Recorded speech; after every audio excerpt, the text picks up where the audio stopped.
The chamber of the Grand Galactic Council was larger than any cathedral built by human hands. It stretched upward like a hollow mountain, with walls of silver stone that reflected faint blue light. Hundreds of alien delegates sat in curved rows, their voices usually filling the chamber like the roar of an endless sea. But tonight, silence held them all.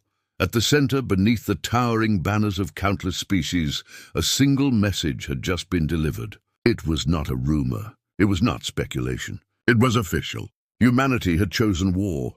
The words echoed in every mind present. For a long moment, none of the elder races dared to speak. These were beings who had seen centuries, who commanded fleets that spanned entire sectors, yet none of them had expected this. Humanity, the youngest of all interstellar species, the species that most had mocked as reckless and fragile, had declared they would fight. A voice finally broke the silence. It belonged to High Chancellor Olorin of the Vayari, his body glowing faintly in shades of green as he leaned forward. This cannot be true. Humans are not a war species. They lack the numbers. They lack the discipline. This must be a mistake. Others stirred, their eyes flashing, their tendrils moving, their feathers ruffled. Yet none argued with him. It was comforting to believe the report was wrong. But then, the Council's central screen came alive, showing images captured by long-range probes. Human fleets, crude by galactic standards, but unmistakably preparing. Hundreds of warships, old cargo hulls converted into carriers, frigates painted in steel and black, moving as one. Whispers filled the hall. The images could not be denied. Humanity was marching toward war. Ambassador Threx of the Ulari hissed, his serpentine body coiling on the platform. Why? Why would they risk everything? Have they lost their senses? An elder of the Quaros, whose people had not fought a real war in 1,000 years, replied with a slow voice, "Do not forget where they came from. Their own planet was a world of endless conflict. Kingdoms, nations, empires, always rising, always falling. Perhaps war is what they know best." The words hung in the air, heavy and dangerous. At the far end of the chamber, a human representative stood silent. He had been invited as a formality, never taken seriously by the Council. His uniform was plain, his face calm, his eyes cold. He had not spoken since the message was confirmed. He simply stood, watching the alien leaders unravel before him. The silence returned. It was different now, thicker, darker. The Council began to realize that the humans had not been bluffing, had not been making empty threats. They had chosen war because they had been pushed into a corner. Chairman Voltron of the Arakai finally rose, his insectoid wings folding against his back. His voice was sharp and metallic. "If this is true, then we must respond at once. Humanity cannot be allowed to destabilize the order of the galaxy. A strike must be planned. Their fleets must be destroyed before they take another step." Dozens of voices erupted in agreement, but just as many shouted in protest. Some feared humanity, others dismissed them as weak, and a few worried what would happen if they were underestimated. The chamber became a storm of noise, alien tongues, arguments, threats. Yet through it all, the human representative remained silent, standing like a shadow at the edge of the fire. Finally, the Speaker of the Council, an ancient being older than many stars, struck the staff of authority against the floor. The noise died. The speaker's voice rolled like thunder. "We thought humanity would kneel. We thought they would beg for mercy. And yet they choose to fight. This is not the way of young races. This is not the way of reason." The speaker leaned forward, eyes narrowing. What drives them? What could make a fragile world species stand against the galaxy itself? The human finally spoke. His voice was steady, his words simple. "You speak of fragility. You speak of weakness. But you do not understand. Humanity has endured worse than you can imagine. On Earth we bled long before we reached the stars. You mistake patience for fear. You mistake silence for surrender. But when we are forced to the edge, we do not fall. We fight." The chamber froze. No one moved. The words carried no arrogance, no plea, no threat. They were simply truth. The council members looked at each other, their expressions uneasy. They had dealt with aggressive races before. They had crushed rebellions, silenced uprisings, ended wars before they began. But this was different. This was not aggression. This was resolve. One by one, the alien delegates began to realize what it meant. If humans had chosen war, they would not stop halfway.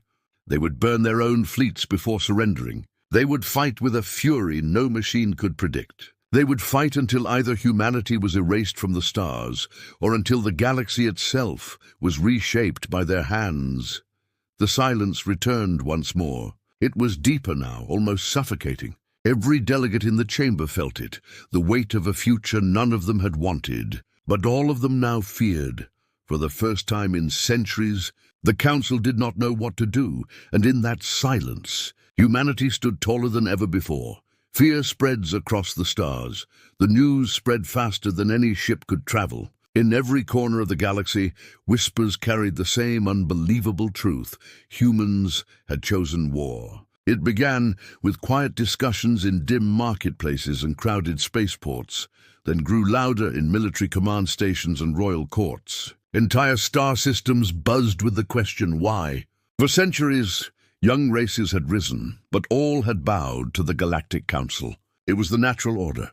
The elder civilizations, ancient and vast, had always believed themselves untouchable. But now, a species barely 3 centuries into the stars had shattered that belief. On the frozen moon of Caltris, miners gathered around flickering holoscreens, watching the first images of human fleets preparing. One alien, his body covered in pale scales, muttered, "They are mad. They will burn themselves against the Council's fire." Another shook his head slowly. "Or maybe they will show us what fire truly is." On the lush world of Arul Prime, scholars sat in their crystal towers, debating human history. They replayed records of Earth's violent past, wars that lasted centuries, battles where millions had perished, leaders who rose and fell in rivers of blood. The conclusion chilled them. "Perhaps," one elder whispered, "war is not madness to them. Perhaps it is memory." In military stations orbiting distant suns, admirals and generals watched the news with unease. Some laughed, dismissing humans as nothing more than arrogant children. But others, veterans of countless campaigns, grew uneasy. They saw the look in human eyes during battlefield transmissions, steady, unyielding, cold. It was not the face of a desperate species. It was the face of one prepared to bleed without end.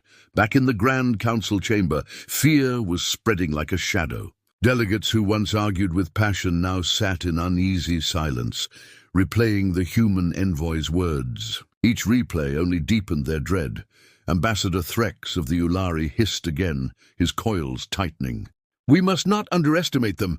Do you not remember? On their homeworld, they fought wars with weapons that poisoned the air, that burned the ground itself. No species survived such things. Yet they did. Others shifted uncomfortably. The truth was hard to deny. The history of humanity was not one of peace, but of endurance. They had survived cold ages, plagues, and endless wars. They had risen from ruins again and again, building higher each time. High Chancellor Olerin spoke once more, his voice filled with disbelief. "But what can they hope to gain? Against the fleets of the Council, against the armies of the elder races, they will be crushed. There will be nothing left of them." A low voice answered from the shadows of the chamber. It was the human envoy again. His words were calm, without emotion. "You think we fight to win, but we fight so you cannot forget us. Even if you burn Earth to ash, our blood will stain your hands forever. Even if you take our worlds, you will never rest easy. Every human who survives will rise again. That is why we fight." The chamber trembled with silence once more. No alien spoke. For the first time, many began to understand the truth. They were not facing a war of conquest, but a war of defiance. Across the stars, entire civilizations began to take sides. Some feared humanity and called for their destruction before they grew too strong. Others whispered admiration, wondering what it would mean to stand with them. For the first time in centuries, the galaxy was divided. On the desert world of Veros, a young alien soldier looked up at the stars and clenched his fists. "If the humans can fight for their pride, why cannot we?" Rebellious whispers began to spread in other subject species, planting seeds of resistance. The Council had ruled with fear for too long, and humanity's defiance had given others courage.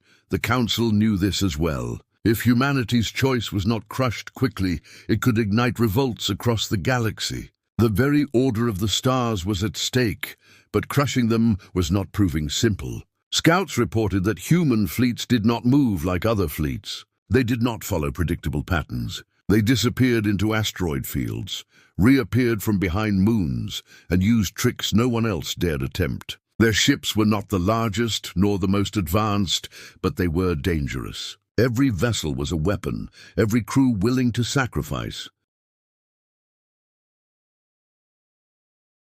In hidden stations, human scientists worked day and night, repurposing old technology, turning mining lasers into weapons, cargo freighters into armored carriers. Their strategy was clear.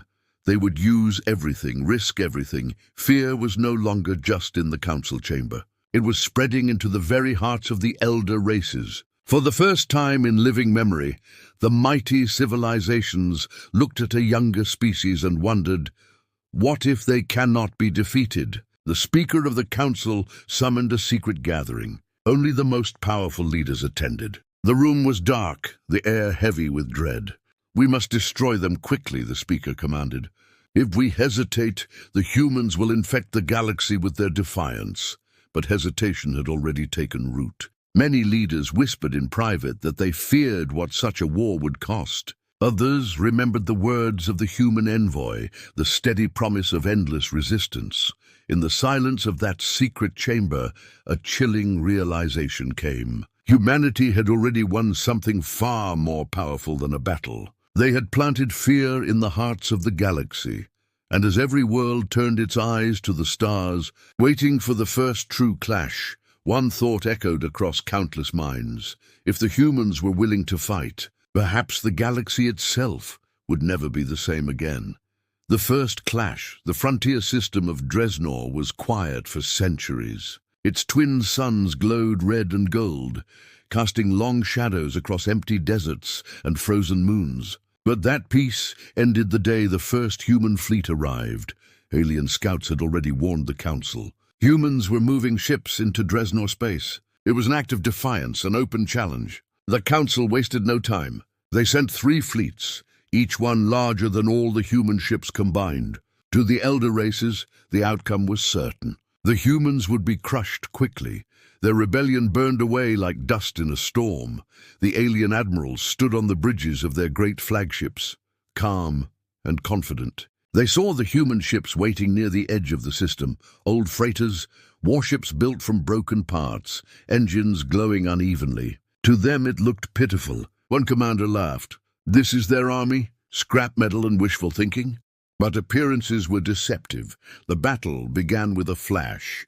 The alien fleets advanced in tight formations, their weapons locking onto human hulls. The first salvos fired, blue beams and streaks of plasma tore through the void. Explosions lit the darkness, and for a moment it seemed the humans would fall exactly as predicted. Several human ships vanished in fire, but then something unexpected happened. Instead of retreating or breaking apart, the humans surged forward. They flew their ships not with the cold precision of machines, but with the reckless instincts of predators. A freighter, half the size of an alien cruiser, suddenly changed course, charging straight into the enemy line. Its engines burned red until it collided with the cruiser's shield, exploding with a force that shattered the alien formation. Gasps filled the alien command decks. No species fought like this. No one willingly sacrificed entire ships so early in battle. But the humans did. More human ships followed, weaving through enemy fire, using debris as cover, hiding behind the very wreckage of their fallen. Their movements were chaotic, wild, impossible to predict. Alien targeting systems faltered. Admirals shouted commands, but their fleets struggled to adapt. On one ship, a human captain stood with steady eyes. "Keep pushing forward," he ordered. "We are not here to survive. We are here to make them bleed." His crew obeyed without hesitation. They knew the cost. They accepted it. Human fighters, small and fragile compared to alien craft, swarmed the larger ships in packs. They attacked engines, weapon mounts, even ramming into hangar bays. Every strike left scars. Every explosion rattled the alien fleets. For the first time, alien officers felt something they had not known in centuries: fear. These humans were not fighting for territory. They were not even fighting to win in the traditional sense. They fought to inflict pain, to send a message. They would throw everything into the fire if it meant breaking the will of their enemy. On the Council's flagship, Admiral Veyron snarled in disbelief. "They are insane!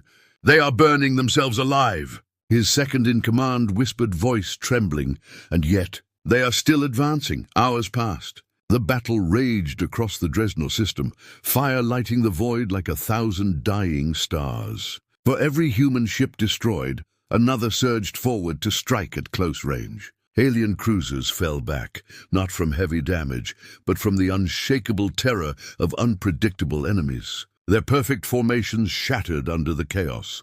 A moment came when silence spread through the alien ranks. One of their dreadnoughts, a vessel so large it carried an entire city within its hull, suddenly went dark. Human ships had swarmed it like insects, targeting weak points until the reactor failed. The dreadnought exploded in a storm of light, its wreckage scattering across space. The Council's admirals watched in horror. It was unthinkable.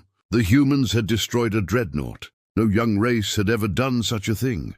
The human fleet paid a terrible price. Half their ships were gone, crews burned to ash, but they did not retreat. Instead, they held their ground at the edge of the system, battered and bloodied but unbroken. Their message was clear: humanity would not kneel. Back on Earth, news of the clash reached billions. Crowds gathered in cities, watching the transmissions on giant screens. They saw their fleets fight, saw their people fall, saw their enemies tremble. And something awoke in them: pride, fury, unity. For the first time, all of humanity stood as one. Across the galaxy, the reaction was the same but darker. Civilizations that once laughed at humans now fell silent. Admirals whispered to one another in disbelief. If they can destroy a dreadnought with such small fleets, what will they do with time? With allies? With more ships? In the council chamber, fear deepened. The speaker listened to the reports with growing unease. "They cannot be crushed quickly," he admitted. "They fight like no species before them. If we continue this war, it will not be short. It will not be clean." But the human envoy only said one thing when asked about the losses. His voice was steady, his eyes unbroken. "We lost much, but you lost more. And we are just beginning." The first clash of Dreadnought did not decide the war. It did something far more dangerous. It proved humanity's will. It proved their unpredictability. It showed the galaxy that this young race was willing to fight without fear of death, without hesitation, without mercy for themselves. And as the smoke of battle faded, the galaxy realized the truth. Humanity had turned war into something new, something terrifying. They had turned it into a promise. Humanity's message, the Battle of Dreadnought, echoed across the stars. For weeks, fragments of recordings moved through black markets, military channels, and diplomatic circuits. Everyone saw the same thing: human ships burning yet refusing to retreat. Human captains smiling as they rammed their vessels into enemies far larger than themselves. And the impossible destruction of a dreadnought by a species barely out of its infancy. The galaxy could not look away. Some called it madness, others called it bravery, but all agreed on one thing: humanity had become impossible to ignore. Inside the Grand Council chamber, the atmosphere was heavier than ever. Delegates spoke in hushed tones, no longer mocking or laughing as they once had. The loss at Dreadnought was not only military, it was symbolic. The galaxy's order had been challenged, and the challenge came not from an elder race, but from the youngest of them all. The Speaker of the Council struck the staff upon the floor. "This cannot continue. The humans must be brought here to answer for what they have done." So, a summons was sent. Days later, a human warship arrived above the Council's world. It was battered, scarred from battle, but it stood tall as it descended into orbit. From it came the human envoy, the same calm figure who had once watched in silence while the chamber raged around him. This time, however, the entire council was waiting. He walked slowly into the chamber. His boots echoed against the shining stone floor. Alien eyes of every shape and color followed him, tracking his every movement. Some glared with hatred, some with fear, others with a strange, reluctant respect. When he reached the center, he raised his head and looked around at the endless tiers of alien leaders. His expression did not change. He seemed neither afraid nor proud. He was steady. The speaker spoke first. "You have defied us. You have broken the balance of the stars. You bring chaos where there was order. And for what? You cannot hope to win." The human did not answer at once. He let the silence stretch. He let the words sink into every corner of the chamber. Only then did he speak. His voice was clear and plain, but it carried like thunder. "You speak of order. You speak of balance. But to us, those words mean chains. You expect us to kneel. You expect us to remain silent while you take what is ours. That is not balance. That is submission. And humanity does not submit." The chamber stirred, some delegates hissing, others whispering. The human raised his voice, stronger now.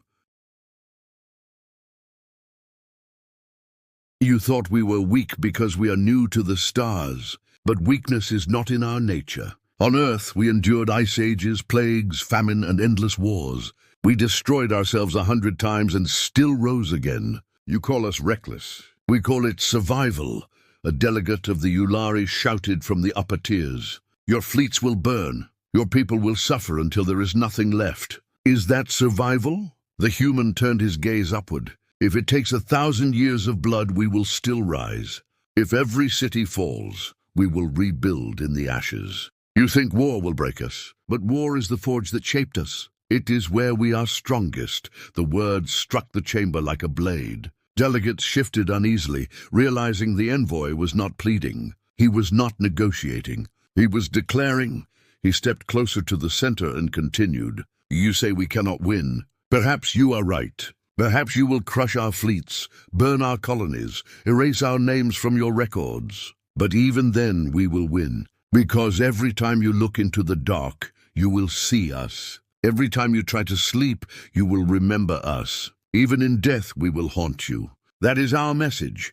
Humanity cannot be erased." The council fell into silence. No one dared to interrupt. The envoy's voice had grown quiet again, but its weight pressed on every heart. Finally, he finished. "We did not choose this war out of hunger or conquest. We chose it because you left us no path but submission. We would rather burn as free men and women than kneel as slaves. That is what it means to be human." The chamber did not roar with anger. It did not explode in threats. Instead, there was stillness. The alien leaders, for all their power, felt something none of them had expected: doubt. The speaker lowered his head. He had lived through countless disputes, rebellions and wars. He had seen planets erased from maps and species ground into dust. But never had he felt this. Never had words shaken him more than fleets. When the envoy turned to leave, no guard stopped him. No delegate shouted. He walked out the way he came, steady and calm, while the council sat frozen in silence. Outside, as his warship rose again into the stars, the galaxy watched. Billions whispered the words he had spoken. Billions began to see humanity not as children of the stars, but as something different, something dangerous, something unstoppable. On distant worlds, oppressed species whispered of revolt. On others, commanders tightened their defenses, terrified of facing humans in open battle. For the first time in centuries, the galaxy's great order trembled, and the council realized what had just happened. Humanity had sent no fleets into their chamber, no weapons, no armies. Yet in a single speech, they had delivered a blow greater than any battle. It was not only war they had declared. It was their existence, their identity, their promise that they would never kneel. That was humanity's message. The galaxy changes forever. The words of the human envoy did not fade when he left the chamber. They spread like fire, carried by whispers, repeated in markets, in barracks, in the hidden corners of oppressed worlds. It was more than a speech. It was a spark. For the elder races, the spark was dangerous. They had ruled for centuries with cold logic and iron fleets. They kept the younger species silent through fear, reminding them that resistance was pointless. But the humans had spoken differently. They had promised not victory, but defiance. And that defiance reached ears that had long been closed. On the mining colonies of Veltrix, slaves began to whisper of rebellion. They repeated the envoy's words in secret. We would rather burn as free men than kneel as slaves. Chains felt heavier after those words. Some broke them. On the war-torn moons of Talros, where local militias had been crushed by council troops for generations, young fighters began to dream of something greater. They looked up at the stars and said to one another, "If humans can stand, then so can we." The council noticed the unrest. Reports flooded in of protests, uprisings, quiet refusals to obey. The leaders felt unease spreading like a shadow. Humanity had not only chosen war, they had shaken the very foundation of order itself. Meanwhile, human fleets moved carefully through the void. Every ship that survived Dresnor returned scarred, but none returned broken. Crews carried their stories back to Earth, where billions listened with wide eyes and clenched fists. For the first time, humanity was not divided by nation, religion, or border. They were united by one truth: they would not kneel. Factories lit the skies of Earth and its colonies. Old machines were brought back to life, new weapons forged in secret. Civilian ships were stripped and rebuilt, turned into war vessels with engines that roared like thunder. Humanity poured its heart into preparation, knowing that every battle would demand sacrifice. Alien scouts watched all of this from afar. They reported back to the council, but even their words trembled. "They do not act like the young," one scout wrote. "They act like a race that has been at war forever." The council itself began to fracture. Some demanded that humanity be destroyed completely before the spark grew into a firestorm that consumed the stars. Others argued that such destruction would only prove humanity's words true, that the council was nothing but tyranny disguised as order. In that divide, fear thrived. The elder races had seen rebellions before, but none like this. Other species fought for survival, for resources, for territory. Humanity fought for something far more dangerous. They fought for pride. They fought for the right to exist without chains. They fought with a will that could not be measured in fleets or weapons. And so, the galaxy began to change. Trade routes shifted, as some worlds quietly sent supplies to humans. Secret alliances formed, with species who once bowed to the council now sending messages of quiet support. Even some members of the elder races began to wonder if perhaps humanity was not a threat to order, but a correction to it. On Earth, a child asked her mother why humans would fight against the entire galaxy. The mother looked down, her eyes full of both fear and pride. "Because," she said softly, "we are human, and we do not bow." That simple truth echoed in hearts everywhere. The Speaker of the Council met with his closest advisors in secret chambers. His voice was heavy, older than stone. "We thought they were fragile. We thought they would break. Instead, they have shown us what we never wished to see. The galaxy is not ours. It belongs to all. And now humanity demands their place in it." One advisor trembled. "What shall we do, Speaker? Crush them, or listen to them?" The Speaker closed his eyes. "Either path will cost us everything." Beyond politics, beyond fear, the galaxy felt a shift. Humanity had declared itself in fire and blood. Whether they won or lost, nothing would return to the way it had been. Worlds would rise, rulers would fall, and the echo of humanity's defiance would remain forever. For the first time, the galaxy no longer looked at humans as children of the stars. They looked at them as equals, or as monsters who could not be controlled, and in the silence of the council chamber, where humanity's envoy had once stood, the air still carried his words. Simple, cold, unforgettable. "We would rather burn as free men than kneel as slaves." That promise haunted every leader, every soldier, every world, because deep inside, they all knew the truth. The galaxy would never be the same again, and humanity had only just begun.